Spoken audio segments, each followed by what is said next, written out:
especialmente para mi familia fue, fue bastante complicado porque sí caímos o sí cayeron en la sobreprotección, ¿no? Y eso a uno como paciente nos hace sentir sin autonomía, nos hace sentir con más miedo, ¿no? Hoy lo comprendo y lo hemos hablado con mis papás y lo he compartido con más personas que informarse reduce la ansiedad y eso a su vez reduce el miedo. ¿Qué sucede? Que entonces unos papás informados pueden charlar o pueden actuar desde la calma, familiares, ¿no? Todos estos espacios ayuda a eso, a evitar la sobreprotección, a respetar también la independencia. Podemos pedir ayuda, podemos también recibir la ayuda, brindarla incluso, pero desde la independencia. Y esto se ve con preguntas como necesitas que te apoye en algo, consideras que es necesario que te ayude a tal cosa, te acompaña a tu cita médica, ya cuando somos adultos, ¿no? Cuando somos peques o niños, claro que todo esto pues cambia, ¿no? Y también hablar sin tabús, lo que mencionamos de la epilepsia, ¿no? Se puede también reforzar con frases como confío en ti, eres tan poderoso como tal, no sé, tal personaje que te gusta, ¿no? Tú puedes, eres valioso, es constantemente estar reforzando la parte autónoma y la parte de autoestima. También hay un impacto psicológico del entorno. Un entorno positivo reduce la ansiedad, reduce la depresión. Un entorno negativo genera más estrés y puede generar más aislamiento, ¿no? Hay estudios breves que mencionan sobre este tema y también desde mi experiencia clínica es algo que yo veo mucho con pacientes. Mientras el entorno sea positivo, ¿no? No todo puede ser miel sobre hojuelas, pero mientras haya una buena red, mientras el paciente también nos animemos a exponernos, pueden salir cosas o buenos resultados sobre el miedo o lo que queremos trabajar. También, eh, pues creo que hice esta diferencia entre proteger o dañar, porque hay cosas que sí podemos hacer que ayudan a la persona con epilepsia, como estar atentos, ligeras preguntas, acompañar, generar comunicación asertiva, ofrecer el apoyo. ¿Qué nos puede dañar? Eso es como el resumen de lo anterior, ¿no? El sobreproteger, hacer como que la persona no existe. En ocasiones se puede también aislar sin querer al familiar, al amigo, a la persona con epilepsia, ¿no? ¿Por qué? Porque a lo mejor hay ciertas restricciones médicas. No puede tomar, no puede desvelarse, no puede ir a conciertos si somos fotosensibles. Entonces, sin querer caemos en, pues ya no lo invitamos, ya no la incluimos, en hacer como si la persona ya no existiera, ¿no? Que eso al final de cuentas también invalida. La persona con epilepsia nos puede decir, híjole, fíjate, me siento fatal, o sea, tuve una crisis anoche y no he dormido bien, y podemos invalidar a veces con nuestro lenguaje, como de, bueno, seguro al ratito te sientes mejor, ¿no? Estamos dando por hecho lo que la persona necesita y ahí podemos preguntar, ¿cómo estás? ¿Te sientes mejor? ¿No? Y no solamente hacer como minimizar lo que la persona pudiera estar sintiendo. También muchas veces lo que puede dañar es el querer dar soluciones, ¿no? Si nos estamos desahogando con alguien, no estamos escuchando que alguien nos está contando, oye, mi hija, fíjate, la acaban de diagnosticar tal, a veces solemos cometer el error de adelantarnos y de poner como la bandeja de soluciones de, ay, mira, no te preocupes, yo conozco a tal neurólogo, mira, seguro le van a recetar a tal, tengo un primo que hizo tal cosa, o fue con tal persona y se tomó y se alivió. La persona no quiere soluciones, solo a veces lo que más necesitamos es sentirnos acompañados, validados y escuchados, tanto personas que vivimos con epilepsia como familiares o redes de apoyo. Y pues el que más también puede hacer daño es el criticar, ¿no? Yo soy de México y recuerdo que cuando yo empezaba con el diagnóstico, incluso a lo mejor 1 o 2 años después, a mí todavía era un tema que me generaba mucha vergüenza compartir y que las personas supieran. No tiene mucho que yo ya lo hablo públicamente, pero antes de eso, para mí principalmente era un tabú, porque todo mundo era echar el chiste, ¿no? El sarcasmo, las personas cercanas a mí son muy sarcásticas. En ese momento, o el mexicano más bien también es muy de burlarse de la situación, pero yo lo tomaba como una crítica. Hasta después que lo puedo hablar, lo puedo entender desde dónde viene el comentario, yo también lo he reformulado o reestructurado, ya no es tanto dañino, sino más bien es esta parte de se genera comunidad, hasta yo a veces generalmente ya hago chistes o hago memes, ¿no? Después puse también la parte de construir una autoimagen, ¿no? ¿A qué me refiero con construir una autoimagen? A como el valor o la seguridad que podemos nosotros mismos generarnos, ¿no? Si escuchamos o decimos, no vas a poder, generamos inseguridad. Si reforzamos con frases como, confía en ti, tú puedes, en otras ocasiones lo has hecho, generamos confianza. Yo recuerdo que cuando empezaba me daba mucho miedo, o sea, quería salir, pero también me daba mucho miedo salir, ¿no? Cuando me bajaban dosis de medicamento, quería salir, pero también me daba miedo presentar una crisis porque me habían bajado la dosis. Y yo solita, a veces no es que los demás nos generen estos pensamientos, sino que uno solito se los puede generar como de, ¿y qué tal si hago esto, no? No, no voy a poder, mejor no postulo a tal trabajo. Podemos empezar a cambiar eso, ¿no? Porque la voz del entorno o la voz propia se puede convertir en esa voz interna o en esta voz como de Pepe Grillo, de narrador de qué está pasando, ¿no? El círculo social y la comunidad, pues sí, también es parte del entorno, ¿no? Son los amigos que nos acompañan, que nos entienden, que nos hacen estos chistes, las escuelas y trabajos informados, porque todos en algún momento podemos también presentar una crisis, aunque no sean personas o pacientes que viven con epilepsia, pueden presentar una crisis. Entonces es bueno que las escuelas también se involucren, que sepan cómo dar primeros auxilios también a una persona, ¿no?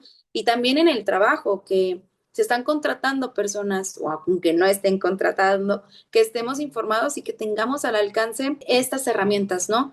Campañas de sensibilización, como es ahorita la Semana Latinoamericana, las charlas, perfiles, contenido, dar un poco más de visibilidad, también genera comunidad, ¿no?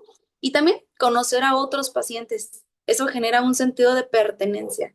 No es lo mismo y no es por minimizar el apoyo que nos puedan dar otras personas, pero a veces hasta que convivimos con personas que también han atravesado una situación similar a lo que yo estoy viviendo, justo se genera este sentido de pertenencia, de decir, ok, me entienden, ok, ¿cómo lo ha llevado tal persona? Ah, tal vez a mí, Mariana, no estaba viendo esa área de oportunidad, que esta persona se está cuidando de esta manera, se anima a hacer estas cosas, entonces, si bien la epilepsia es diferente para todos, en algún punto sí, como que todos congeniamos en varias situaciones, ¿no? Pero en algún punto yo he encontrado mucho apoyo en la fundación también y hasta que llegué a la fundación fue como decir, vaya, hay más personas como yo, e incluso en otras circunstancias y hablar del tema sin ningún problema, ¿no? Puse esta frase que la epilepsia no solo la vive quien la tiene, la vive toda la familia y el entorno puede ser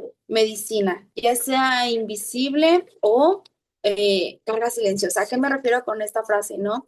Que la epilepsia no solamente puede afectar o echar un poquito en pausa la vida de la persona, sino todos a nuestro alrededor, porque cambia completamente el panorama para todos, ¿no? Desde expectativas que tenían sobre nosotros, se generan más miedos, ¿no?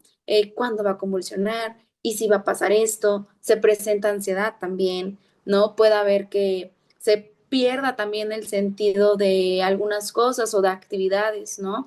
En mi caso, yo hacía mucho ejercicio, recuerdo cuando estaba en esa edad, hacía mucho baile y yo veía, obviamente dejé de hacerlo, pero veía que a mi familia también sentían feo, como que la pasaban mal, ¿no? Aunque ya lo hemos platicado e intentaban como disimular y etcétera, tenían mucho miedo también ellos, ¿no? Mis amigos también, porque no estábamos tan informados de cómo apoyarme si yo llegara a presentar una crisis. Entonces, no solamente la vivimos nosotros, también la vive el entorno, ¿no? ¿Por qué puede ser una medicina?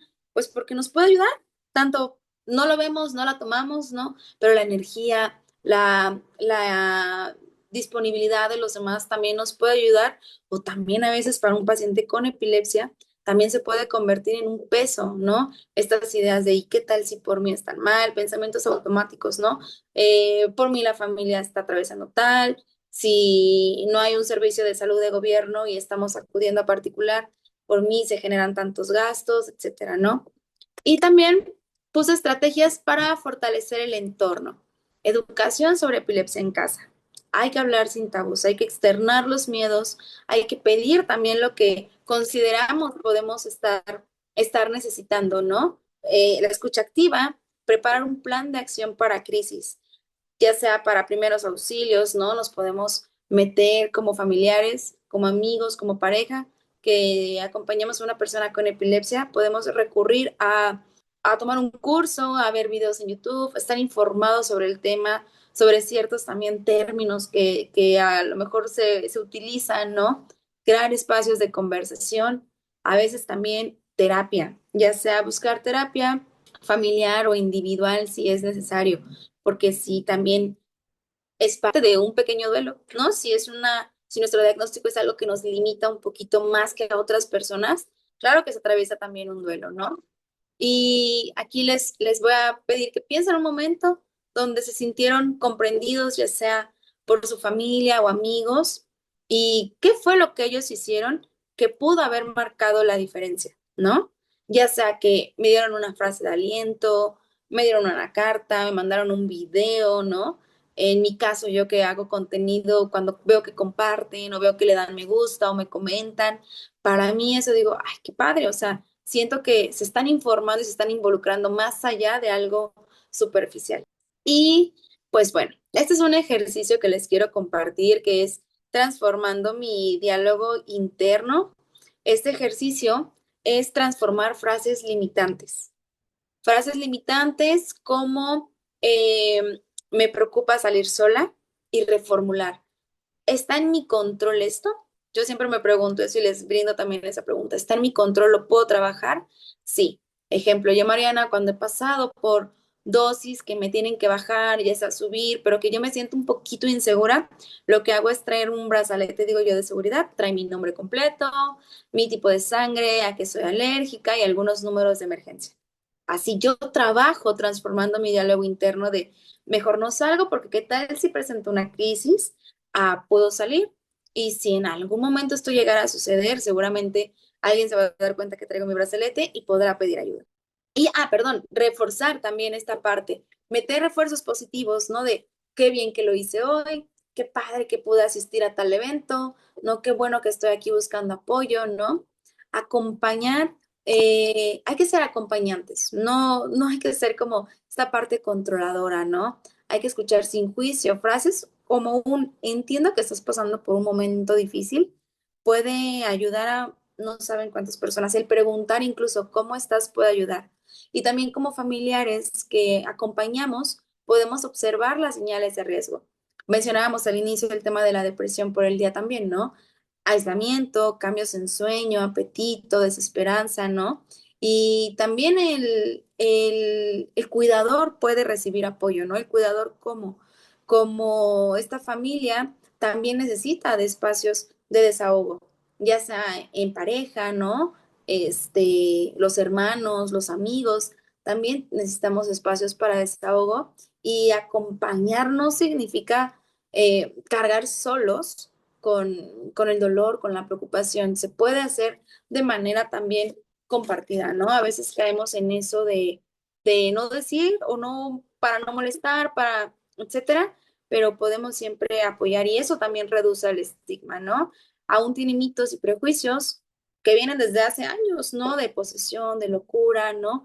Pero la familia y amigos son los principales agentes de cambio. Al hablar con naturalidad, al educar a otros, al mostrar inclusión, el entorno informa, el entorno normaliza, rompiendo también barreras sociales, ¿no? Y también como personas que vivimos con epilepsia, la resiliencia y el afrontamiento es importante. La epilepsia es una condición crónica, pero implica también aceptar que habrá momentos difíciles, sí, pero también que hay muchas maneras de intentar rescatar algo, ¿no? Y un entorno positivo se convierte en esta fuente de resiliencia, enseñando que no solo se trata de una enfermedad, sino también de trabajar mucho la adaptación y la fortaleza compartida, ¿ok? Entonces, pues espero que les haya gustado. No me quise extender tanto para que podamos tener un espacio también de charla. Muchísimas gracias, Mariana. Yo creo que muy completa la presentación. Igual siempre es lindo poder hablar desde un punto de uno a uno. Ujú. Entonces, nada, gracias por compartir, Vale. gracias por la presentación. Sí, aquí hay un par de preguntas. Preguntan con quién se desahoga un cuidador. Ujú. Uy, muy buena pregunta. Yo considero que depende, o sea, depende con quien tenga al alcance y con quien sienta esta parte de seguridad para poderse desahogar, ¿sabes? Puede ser con una amiga, si se siente validada, si se siente escuchada, si tenemos la oportunidad de pagar un psicólogo, yo también es lo que siempre recomiendo, un psicólogo, ¿no? Un psicólogo y si de plano no tenemos estas herramientas, la escritura siempre ayuda. ¿Qué podemos escribir? ¿Cómo me sentí hoy? ¿Cuáles fueron mis pensamientos de hoy? ¿Y qué puedo hacer mañana diferente a esto? Creo que con esas tres. Perfecto, muchas gracias. Aquí hay un comentario bonito que dice, recuerdo que a mí me decían que fingía y ya me siento con más confianza gracias a usted. Ay, muchas gracias. Gracias, qué lindo. También dicen esto que es importante hablar del sentimiento de culpa, que muchas personas lo comparten, que si Ujú. tiene algún consejo o algo para poder trabajarlo. Ok, vale. Muchas personas me imagino que vivimos con epilepsia, ¿verdad? Ujú. Ok, vale. Sí, lo voy a responder así. Si no iba por ahí, pues ahí lo ponen en los comentarios, ¿va? Yo qué recomiendo, aquí lo voy a hablar pues sí como psicóloga, pero también desde la parte humana, porque sí considero que es muy común y también es muy cierto, ¿no? La culpa aparece mucho, ya sea en padres, porque lo he visto en terapia, ¿ok? Que creen que hicieron algo mal en el embarazo, en la crianza, o también como personas que vivimos con epilepsia, que sentimos que podemos ser una carga para nuestra familia o para amigos, ¿no? ¿Qué recomiendo? En terapia hay algo que se llama psicoeducación, que es a educarme sobre el tema, ¿no? Entonces yo recomiendo que primero nos informemos, que la epilepsia no es culpa de nadie, ¿no? Tiene múltiples causas genéticas, neurológicas, etcétera, y nadie elige tener epilepsia ni brindarla a nuestro hijo, ¿no? Entonces primero informarnos la raíz, informar la raíz, ¿no? Y segundo, si no estamos en un proceso de terapia, podemos buscar evidencias. Esto en psicoterapia lo llamamos reestructuración cognitiva. Pregunta clave para trabajar puede ser, ¿qué evidencia tengo de que esto sea mi culpa? ¿No? Ejemplo, si un papá piensa, si me hubiera cuidado más en el embarazo, con esta pregunta buscamos ayudar a ver que la epilepsia no depende de un solo factor y que culparnos quizás no va a cambiar el presente, ¿no? Y enfocar la atención en lo que sí es posible, ¿no? La culpa, yo digo, mira hacia atrás, el acompañamiento mira hacia adelante. Hoy sí puedo aprender, hoy sí puedo acompañarme, ¿no? Cambiar el por qué me está pasando esto, por qué pasó esto, al qué puedo hacer hoy. Y yo creo que las personas que vivimos con epilepsia vivimos muy en el hoy, porque no sabemos si mañana vamos a tener una crisis o no, etcétera. Entonces, esa pregunta de por qué pasó esto, modificarla a qué puedo hacer hoy. Bueno, aquí me están diciendo que cómo puedes sobrellevar el miedo. Vale. Me tomo mis 2 minutos para pensar, ¿ya vieron? Va. Yo considero que el miedo se puede sobrellevar a ver, primero creo que es de las emociones más frecuentes en personas que vivimos con epilepsia y en familiares, porque puede ser miedo a varias cosas, a tener una crisis en público, a que no haya alguien cerca que me ayude, al futuro o incluso a la parte de morir durante una crisis, ¿no? Que es lo de SUDEP, ¿vale? Y también los familiares sienten miedo de no saber qué hacer o etcétera, ¿no? Considero igual, psicoeducación. El miedo se reduce con información. Conocer bien qué es la epilepsia, tipos de crisis y primeros auxilios. Saber qué hacer en una crisis da seguridad y calma al entorno, ¿no? El miedo es mayor cuando no entendemos lo que pasa. Eso es así. Tener un plan de acción también como familiares, un plan escrito e incluso un plan compartido. ¿Qué hacer si hay? Por ejemplo, en mi casa lo tengo en el refri con imágenes, ¿no? De no me pongas nada en la boca, ¿no? Porque cuando entramos en crisis, nuestros familiares también entran en crisis y a veces se les puede olvidar. Entonces, un plan escrito y compartido. A quién llamar, dónde están los medicamentos, ¿no? E incluso se puede ensayar ese plan con familiares y amigos, ¿no? También a mí, para el manejo del miedo, me gusta mucho la respiración consciente, ¿ok? Meditación, respiración consciente, algo que nos mantengan en el aquí y en el ahora. ¿vale? Y exposición gradual, poco a poco enfrentarnos a lo que nos genera miedo, ¿no? Ejemplo, quizás primero salir acompañado y después empezar a salir solo en distancias cortas. Poco a poco enfrentar el miedo. Muchas gracias. Aquí dicen, el entorno es determinante, pero no suele ser tan fácil. Cuando las crisis vienen, afectan las emociones. Manejar esto como si nada. Sí, pues a veces no se puede manejar también como si nada, ¿saben? Porque también creo que es válido y es sano nombrar lo que nos asusta, ¿vale? O sea, o sea, tal cual, hoy tengo miedo de que me dé una crisis. ¿Me acompañas? O sea, no he dormido bien, me siento cansada, ¿no? El miedo compartido también pesa menos que el miedo guardado, ¿no? Em, Aquí preguntan, ¿cómo identificar si una persona con epilepsia se siente ansioso o depresivo, pero no habla? Es decir, ¿hay algunas conductas que permitirán identificarlo? Ok, sí, sí hay.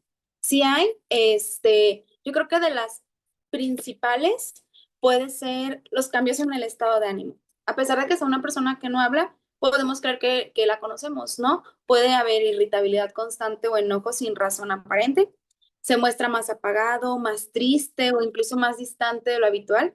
Sus cambios en hábitos, duerme demasiado, tiene insomnio, come mucho o come menos, abandono de rutinas básicas, higiene, medicación, escuela, trabajo, aislamiento social también, deja de salir, ¿no? No quiere participar en actividades que antes le gustaba o disfrutaba, pasa mucho tiempo solo sin explicar por qué, ¿no? Y a veces, por ejemplo, más cuando hay depresión, puede haber expresiones indirectas, no para llamar la atención, porque a veces se cree erróneamente así, ¿no? Si no puede ser como ya no tengo muchas ganas de nada, no importa, soy una carga, ¿no? A veces el uso de humor negro sobre su vida o sobre morir también, ¿no? El uso de humor negro es como, estaría mejor si me muriera. Y tú te le quedas viendo como, no es cierto, es un chiste. Ese es el uso de humor negro en México, ¿no? Al final es información y también hay señales físicas, sobre todo en ansiedad, ¿no? Inquietud, mover manos, piernas, en depresión, falta de energía, lentitud para hablar, ¿no? Quejas físicas frecuentes también sin causas médicas claras, ¿vale? Aquí hay un comentario que dice, en cuanto a lo del acompañamiento y saber hasta dónde cuidar, acompañar, dice, es muy estresante dejarlo solo, tiene 11 años. Aquí en México no hay brazaletes. Trabajar también la discapacidad, retraso intelectual es muy difícil. Sí, es muy difícil. Yo creo que la verdad es que en México, bueno, no sé, voy a hablar por México, ¿no? Este, hay muy poca información sobre el tema de epilepsia. La mayoría de la información, pues, está en inglés, ¿no? También, y lo que mencionan justo refleja muy bien lo que sienten muchos padres y cuidadores. El estrés de no poder estar siempre al lado de su hijo, ¿no? Y el miedo que ocurra algo cuando están solos, ¿no? Con un peque de 11 años, con epilepsia y aparte de lo que mencionan de la parte intelectual, el acompañamiento sí requiere todavía más atención, pero también más estrategias específicas. Sobre el brazalete que mencionas, lo puedes hacer de plata. O sea, o sea, no hablo de un brazalete en especial, ¿eh? O sea, mi brazalete es un brazalete, no lo traigo ahorita porque estoy en mi casa, pero es un brazalete grande, ¿ok? Grueso, ándale, como el de Kiana. Grande, viene la información y sí se ve. O puede ser una plaquita, ¿no? Sí se ve. En escuelas incluso nos podemos acercar a brindar y los que le decía el plan armado, también lo podemos hacer, ¿no? Y también aceptar que el miedo es natural, creen rutinas estructuradas, ¿vale? Plan de seguridad en casa también, retirar objetos con los que se pueda lastimar cuando a lo mejor tú no puedes estar ahí, usar protectores en esquinas, barandales, seguros en cama, ¿no? Se pueden, y también esta parte de la supervisión progresiva. No se trata solo de dejarlo de golpe solito, sino de una exposición gradual. Empezar por momentos muy cortitos en otra habitación, preguntar, ¿estás bien? ¿Todo bien? Y luego quizás intervalos un poquito más largos, también de acuerdo a lo que diga el médico. Bueno, esta pregunta viene también del lado del acompañamiento a un hijo. Dice, ¿cómo tocar miedos personales como papá cuando los hijos sueñan con estudiar en otro estado de la República y se tiene el diagnóstico de epilepsia para no lastimar o hacer sentir mal al paciente? Uy, eso está difícil, ¿no? Porque como que es de los dos lados, ¿no? De tanto como papás como paciente, ¿no? Y a lo mejor él busca la libertad, la individualidad, ¿no? Es una situación rara y muy delicada, ¿no? Yo creo que cómo abordar esos miedos personales, otra vez, reconocer y validar el miedo, ¿vale? Es normal que aparezcan pensamientos como si tiene una crisis, no hay quien lo ayude, cómo tomará sus medicamentos sin mí, ¿no? Reconocer también que ese miedo nace desde el amor y la protección, no desde la desconfianza a, pues, a mi hijo, ¿no? Diferenciar también aquí yo te recomiendo el miedo real del miedo anticipado. Miedo real, el riesgo físico sin supervisión. Miedo anticipado, imaginar escenarios catastróficos todo el tiempo. Y aquí el trabajo en terapia nos puede ayudar a transformar el miedo anticipado en acciones preventivas y también preparar antes de soltar, ¿no? Enseñarle habilidades de autocuidado, ¿no? Contactar servicios que vayan a estar en ese estado, redes de apoyo en la ciudad donde irá, planes de emergencia, teléfonos de confianza, médicos, seguro, ¿no? La preparación, acuérdense, disminuye la ansiedad tanto en papás como en hijos, ¿no? Y la comunicación abierta. No es un, no puedes irte, me muero de miedo, suena diferente a me da miedo que te enfrentes solo a una crisis. ¿Qué podemos planear juntos para que estemos tranquilos? Eso convierte el miedo en una oportunidad de diálogo y también de construcción. Yo creo que este es un tema importante, más que todo ahora que los jóvenes salen a estudiar a otras partes. Y para los papás, uno olvida que los papás también están ahí. Dice, ¿qué cuidados deben adoptar las familias? Ok, ¿así nada más? Pues bueno, Perdón, Mariana, no, sí sí, tiene sí. otra parte. Las Ujú. familias de las personas con síndromes de encefalopatías epilépticas. Vale, ahí sí me voy a Gracias, atrever a Vic. decir que no tengo una respuesta porque no estoy muy familiarizada con eso, pero lo voy a decir como manera general, si les parece, para no regalar mi respuesta, ¿va? También no quiero ser irresponsable con la información que dé. A manera general, yo creo que cuidado médico y práctico, ¿ok? El entorno físico también, a veces podemos adaptar la casa para mayor seguridad. El tema del cuidado emocional, la autonomía, el cuidado social y también el cuidado del cuidador. Ok, Yo ok. creo que no hay más preguntas, así que muchas gracias, Mariana. En serio, este es un tema que se podría estar hablando durante horas, hablando desde el Sí, punto de vista de paciente, desde el punto de vista de padre, de cuidador. Perfecto. Muchísimas gracias a todos de nuevo por conectarse, por el tiempo. Y para el cierre le cedo la palabra a Edna. Gracias, Mariana, de nuevo. a ustedes por nada. Ahí dejen mis redes sociales si gustan de escribir o en algún momento necesitan hablar. A veces tarda un poquito, pero intento estar activa también, ¿vale? Ok, muchas gracias, Mariana, por Muchas toda gracias, la Mariana. Excelente intervención. charla. Eh, me gustaría recordarles, mañana tenemos la siguiente charla a las 6 de la tarde. Estaremos con el doctor Jorge Ramírez de Colombia y el tema es de salud mental, así que los esperamos muy puntuales a las 6. Muchas gracias a todos. Buena noche. Hasta luego. Feliz noche para Buenas todos. noches, hasta luego.